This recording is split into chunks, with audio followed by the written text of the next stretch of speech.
Votre attention s'il vous plaît. Cet élément est en français. Contactez-nous pour savoir s'il est aussi disponible en la langue de votre préférence. Veuillez aussi noter qu'il est en audio uniquement. Dépourvu de ce fait d'image originaire. Nous sommes Christ Equality Fondation. Œuvre évangélique internationale. Nous sommes christequality.com. Nous sommes évangile-éternel.com. Nous sommes toi et moi. Nous sommes vous et nous. Nous sommes tous ensemble réunis, main dans la main pour la conservation, la promotion et le partage de notre commun héritage, qu'est l'évangile éternel, ou le pourquoi de chaque chose. Motivez-nous s'il vous plaît, de continuer à vous servir, en souscrivant à l'une de nos YouTube channels, qui correspond à votre version linguistique. Souscrivez s'il vous plaît. À présent, la rubrique Pasteur et thème vous invite à suivre L'homme de Dieu, le docteur Philippe Soumbou, ministre de l'Évangile éternel. Recherchez-vous les enseignements du docteur Philippe Soumbou. Allez sur christequality.com ou sur évangile-éternel.com/philippesoumbou.html. Les enseignements sont disponibles en texte, audio et vidéo. Bonne édification au nom de notre commun Seigneur et Dieu Jésus-Christ. Amen. Oui, les amoureux de la bonne musique, de l'évangile du royaume, par la grâce de Dieu, nous voulons achever cette écriture de Ruth chapitre 3 verset 7. Dans la situation contextuelle, nous allons expliquer 3 points. Dans le premier point, nous allons expliquer Ruth qui vint doucement vers Boaz couchant. Voyez-vous, il vint doucement vers Boaz couchant. Et dans le deuxième point, nous allons expliquer le pied de Boaz découvert par Ruth. Le pied de Boaz. Et dans le troisième point, nous allons expliquer Ruth qui se couche au pied de Boaz. Gloire au Seigneur. Nous commençons le premier point. Dans cette portion, nous précisons d'abord en disant l'Auguste Ensemblée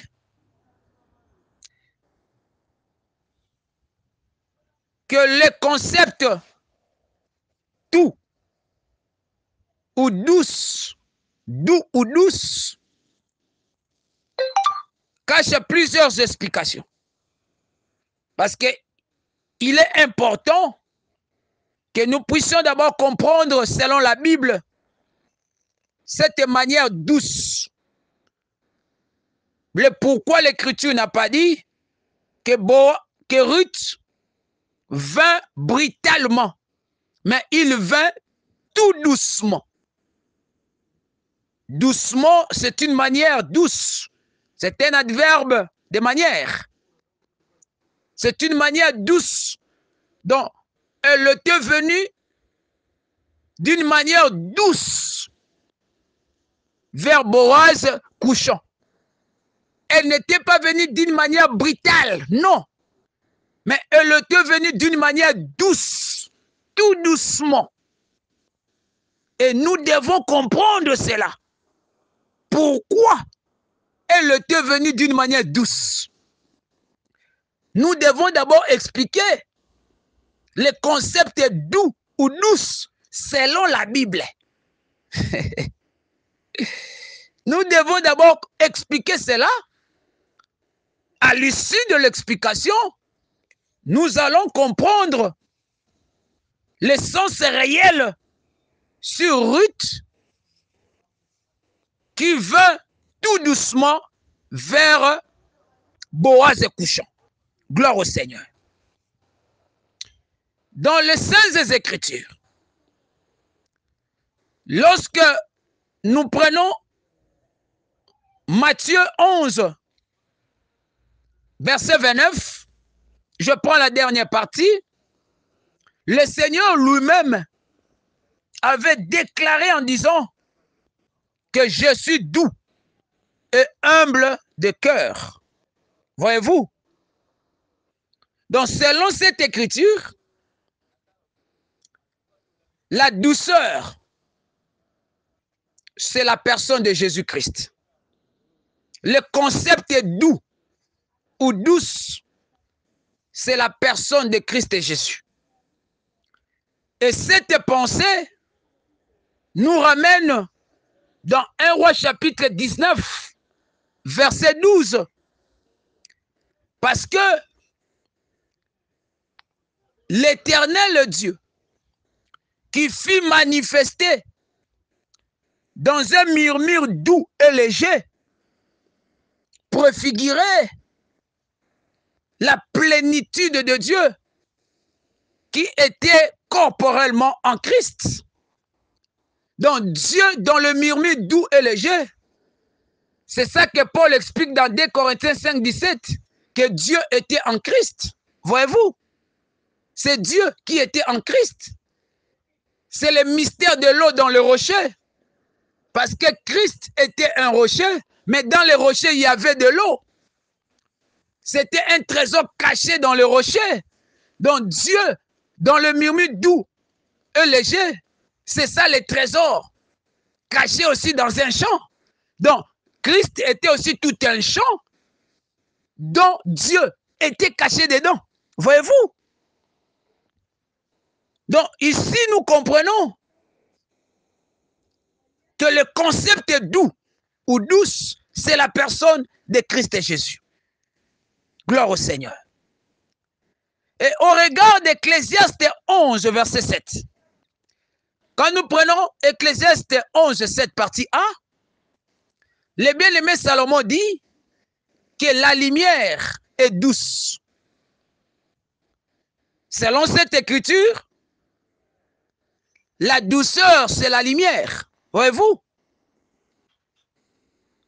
Or, si nous retournons dans Proverbe 6, 23, le bien-aimé Salomon explique la lumière comme l'enseignement. Il dit que les préceptes, c'est une lampe. La lumière, c'est l'enseignement. Voyez-vous? Or, dans Ecclésiaste 11, 7, partie A, la lumière représente la douceur. Dans Proverbe 6, 23, la lumière représente l'enseignement. C'est que la lumière, comme la douceur, symbolise l'enseignement. Gloire au Seigneur. Et partant de cette compréhension, là nous avons l'amabilité de dire que Ruth qui vint tout doucement vers Boaz couchant, c'est le type de l'Église qui persévère dans l'enseignement pour parvenir à la stature parfaite de Christ. Voyez-vous? Parce que Ruth qui vint tout doucement, elle s'est dirigée vers Boaz couchant. C'est ça l'image de l'Église qui persévère dans l'enseignement. Parce que nous avons expliqué que la douceur, c'est la lumière. La douceur, c'est l'enseignement. Donc, Ruth qui venait doucement, c'est le type de l'Église qui persévère dans l'enseignement pour parvenir à la stature parfaite de Christ. Gloire au Seigneur. Voir Ephésiens chapitre 4, versets 13 à 14.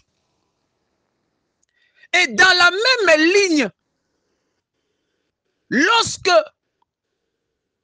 nous lisons Acte 2, 42 à 47, vous allez constater, auguste assemblée, que l'Église manifestait officieusement, officiellement, le jour de la Pentecôte, avait aussi 4 types de persévérance ou 4 types de constance.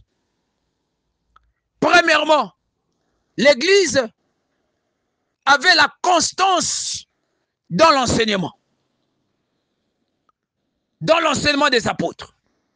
Deuxièmement, l'Église avait la constance dans la communion fraternelle.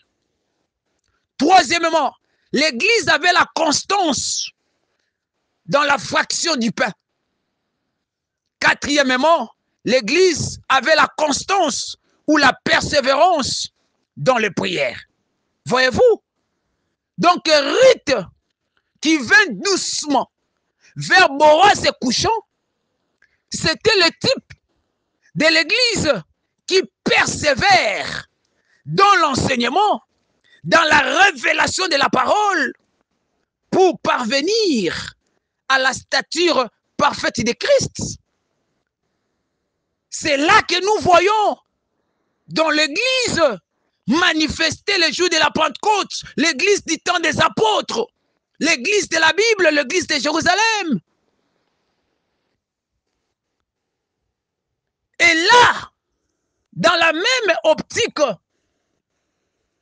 nous disons que une assemblée dite du Seigneur Jésus-Christ, c'est celle qui demeure ou qui persévère dans la mise en pratique de la parole, qui persévère dans la pratique de vertus chrétiennes, qui persévère dans l'enseignement, dans la prière, pour parvenir à la statue parfaite de Christ.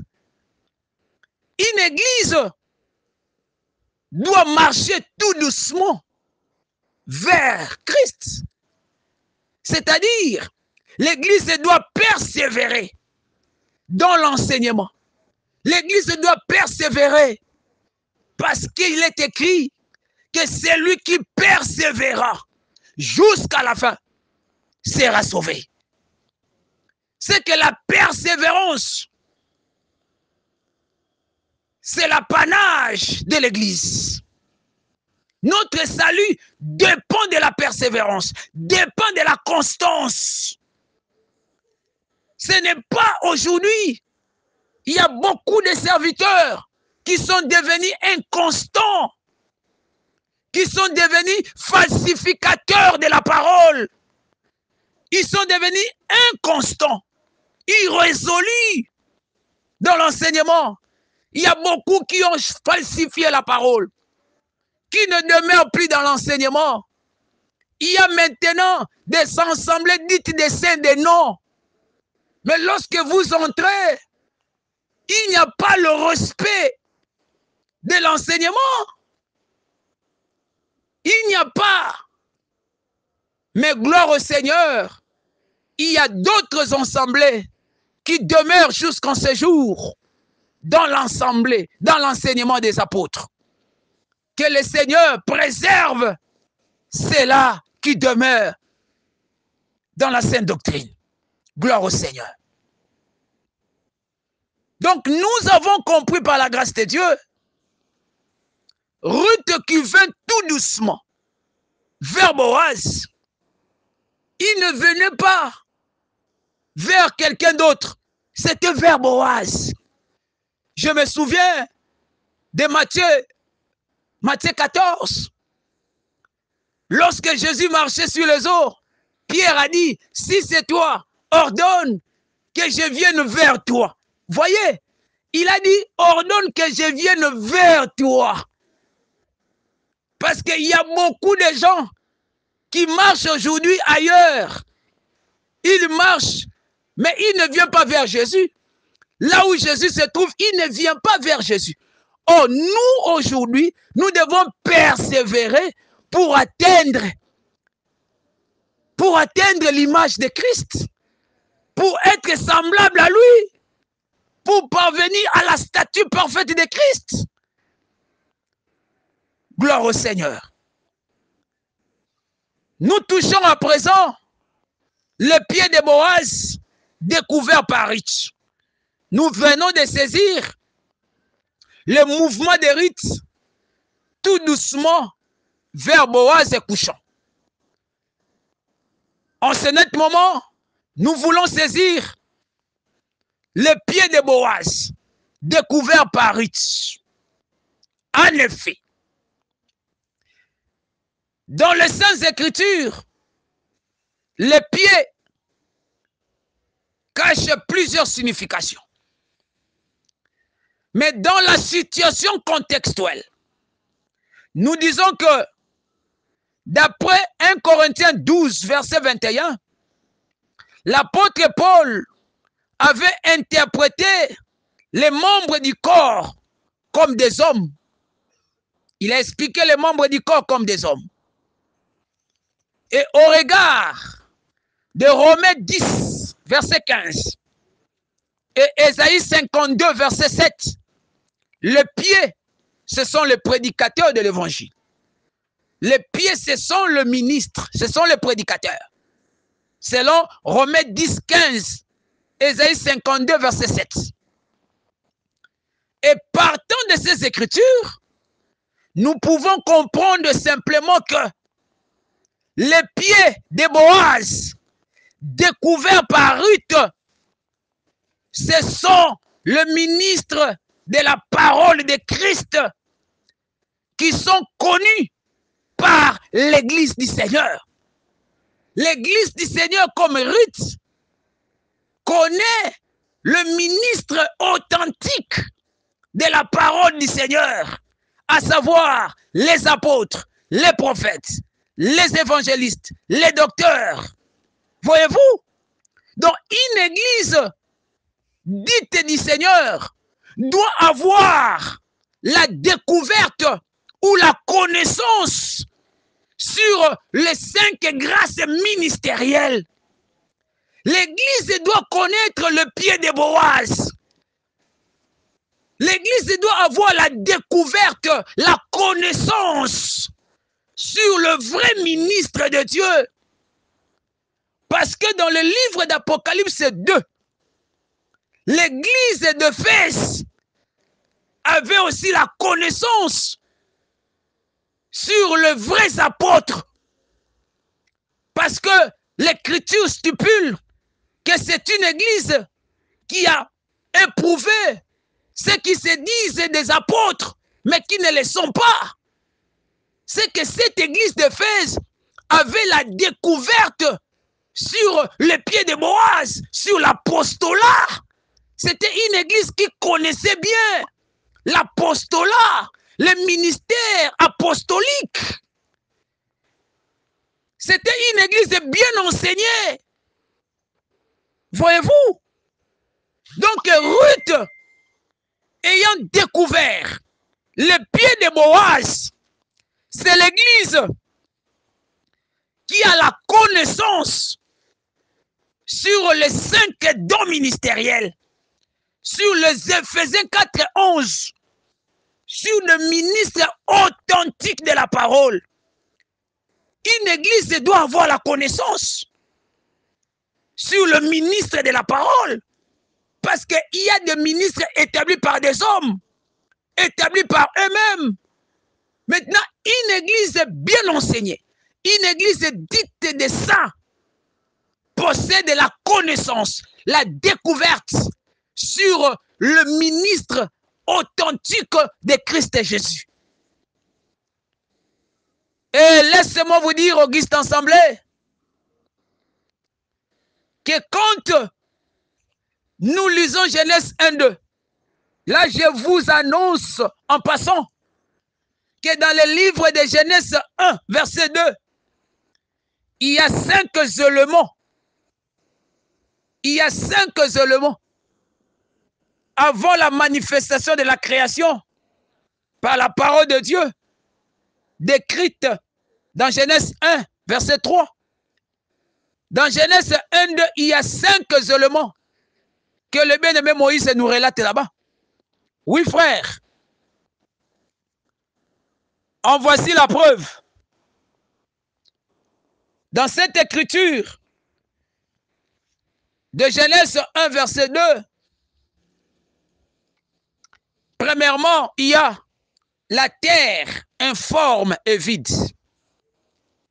Deuxièmement, il y a les ténèbres. Troisièmement, il y a l'abîme. Quatrièmement, il y a l'Esprit de Dieu. Enfin, il y a les eaux. Voyez-vous? Donc, dans Genèse 1, verset 2, il y a 5 choses, 5 éléments. Il y a la terre, informe et vide. Il y a les ténèbres.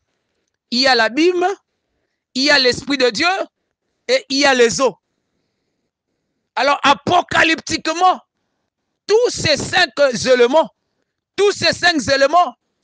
possèdent aussi l'ombre de 5 dons ministériels. Les 5 éléments décrits dans Genèse 1, verset 2, possèdent aussi l'ombre des 5 dons ministériels.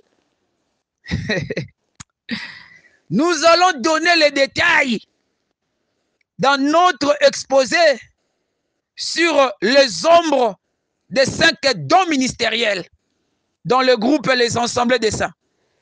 Nous allons expliquer ces 5 éléments décrits dans Genèse 1, 2 comme le type des 5 dons ministériels. Et nous avons déjà annoncé autrefois que nous avons un syllabus intitulé 24 ombres sur les 5 dons ministériels. 24 ombres sur les 5 dons ministériels. L'œil ne se rassasie pas de voir. Par la grâce du Seigneur, nous avons saisi la raison sur le pied de Boaz, découvert par Ruth. Ce sont les 5 dons ministériels.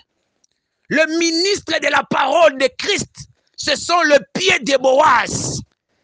Et l'église du Seigneur doit avoir la découverte, doit avoir la connaissance sur le ministre authentique.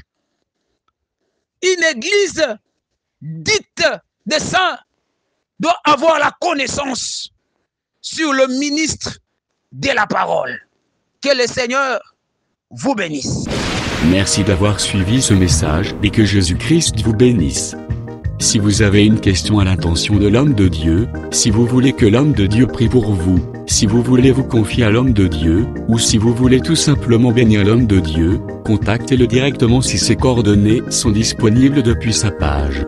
Sinon, contactez-nous et nous lui transmettrons vos préoccupations. N'oubliez pas de faire un tour à notre page évangélisation pour voir en quoi vous pouvez vous rendre utile à Christ par cette œuvre. Que Dieu vous bénisse tous. Amen. ChristQuality.com.